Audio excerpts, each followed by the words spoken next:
kabaryo, kumusta tayong lahat dyan? Today's video mga kabaryo ay papakita ko step by step ang procedure kung paano gagawa ng steel trusses. Ang trusses kasi kabaryo, ito ay karaniwang ginagawa o ginagamit sa tulay at saka sa bubong ng bahay, no? Sa mga hindi pa ako nakapag-subscribe dyan, manyari mag-subscribe na ho at hit the notification bell down below, no, mga kabaryo. Mag-comment po kayo according to the video, ano ho, para may susundan ang inyong lingkod, si Baryotic Boy, ano ho, pabalik sa inyo.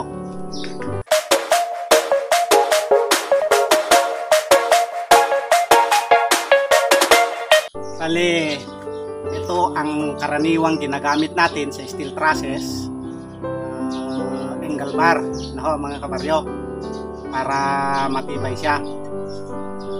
Kahit sa mga tulay, angle bar din ang ginagamit pero malalaki.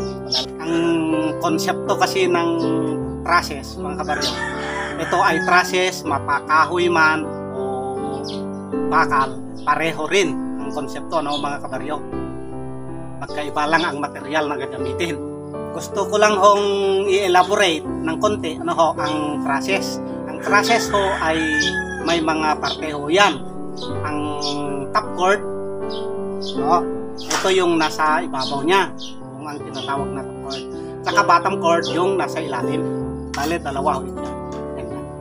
Tapos ho, mayroon tayong tinatawag na mini post, no ho. Mini post, ito yung maliliit na inilalagay natin. O connect bottom cord and top cord. Yung king post, mga kabaryo, siya yung malaki na sa gitna mismo ng bubong. Yun ang tinatawag na king post. Kaya't may mga kaya't tinawag siyang king post kasi may mga maliliit pa na inilalagay natin. Ito ang tinatawag na mini post. At saka may tinatawag din tayong diagonal, no, mga kabaryo. Sa kahoy, mayroon din tayong tinatawag na strap at saka block, no? Pero dito sa bakal, hindi na tayo gagamit ng strap kasi iniweweld lang natin ito. Bakal. Sa kapwa niya bakal. Hindi kagaya sa kahoy na pinapako lang, kaya kailangan siya ng strap o block. Ito hindi na. Ngayon, magpuputol tayo ng pang-brace natin. Ito yung mga, kumbaga, mini-post po natin ito. Bali, ano siya, 23 cm siya. Kapag kabakal lang pinag-uusapan, mga kabaryo, ano, kapag gagamit tayo, magpuputol o magwewel, kailangan magsuot tayo ng goggles. Kahit anong klase ng goggles, basta maprotektahan yung mata natin, ano, mga kabaryo, sa mga talsik ng bakal, yung mga pinong-pino, talsik ng bakal. Delikado sa, ano, sa mata, mga kabaryo, kaya gagamit tayo ng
tayo ng horizontal. At diagonal sana. Matapos na natin ilagay itong vertical niya, diagonal naman para hindi malungkot.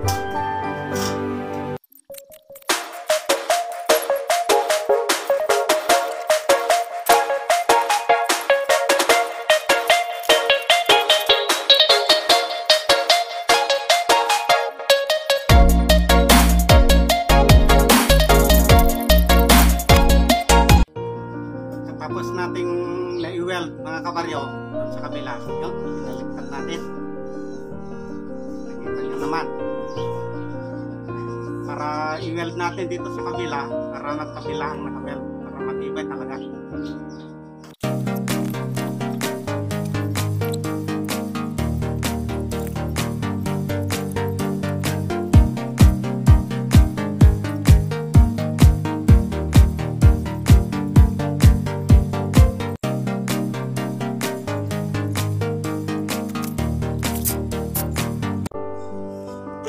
Ayan o siya, magkabilang naka-weld o. Magkabilaan o yan para matibay.